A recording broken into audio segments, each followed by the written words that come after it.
stage, but mostly honored.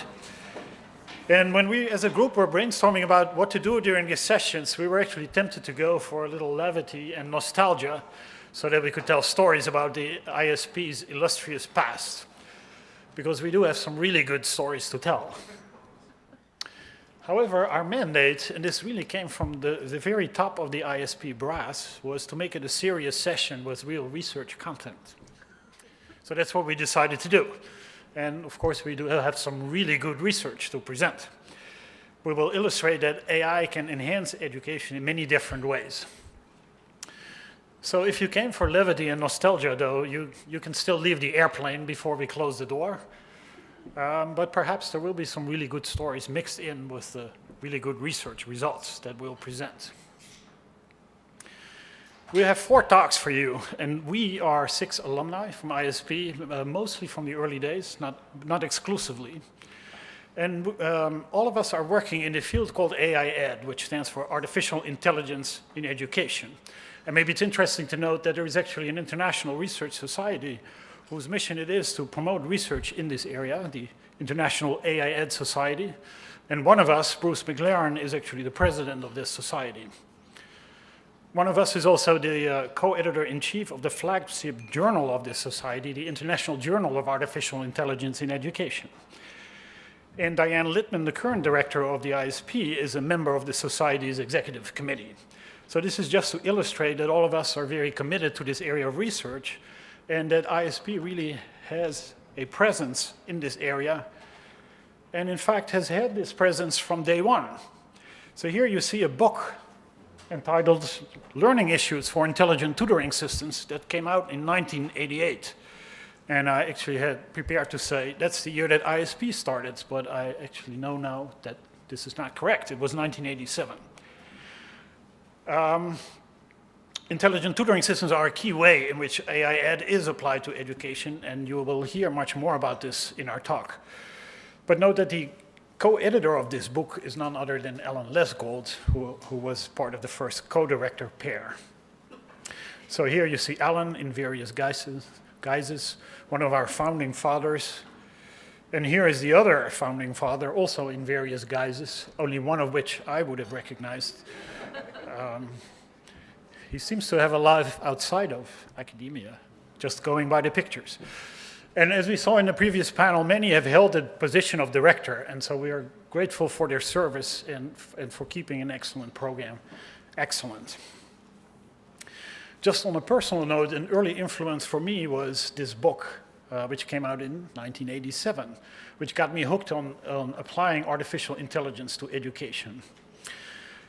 This book then framed the endeavor as communication of knowledge, which at the time was appropriate and interesting, maybe a little dated by now. But what was interesting too is that issues of knowledge representation were first and foremost.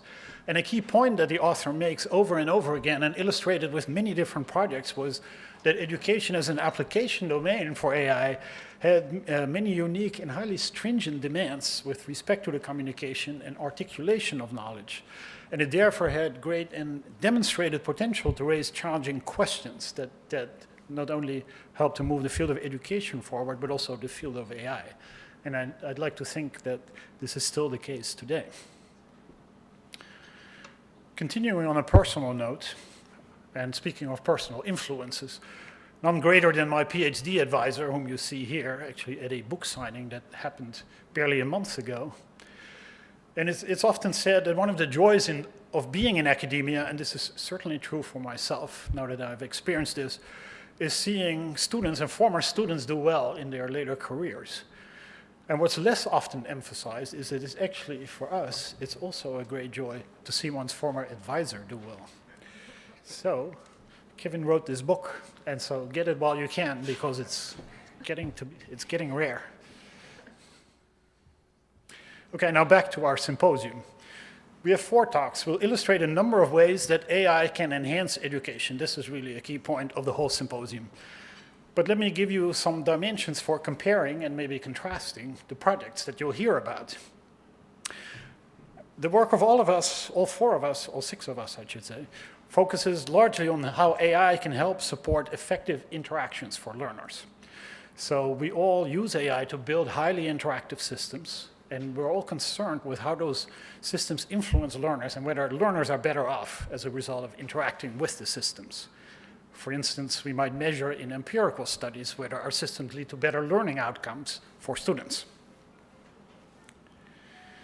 Following a larger trend in the field of AI in education, you will primarily see projects that are aimed at enhancing the interactions that individual learners have with intelligent software. And so the software's intelligence lies in adapting to individual learners, in sensing or detecting these differences and then adapting the interactions to them. But you'll also see a project where learners are working in small groups, which requires different interactions and different use of AI. AI is used in many different ways. For instance, for domain modeling and reasoning, so the system can understand students' reasoning and explain tasks in human-like ways. For student modeling, so the system can make inferences of what students know and do not know and adjust the instruction accordingly. And for pedagogical modeling, so as to address, well, what's a good strategy to use for this learner in this situation, given the current learning objectives.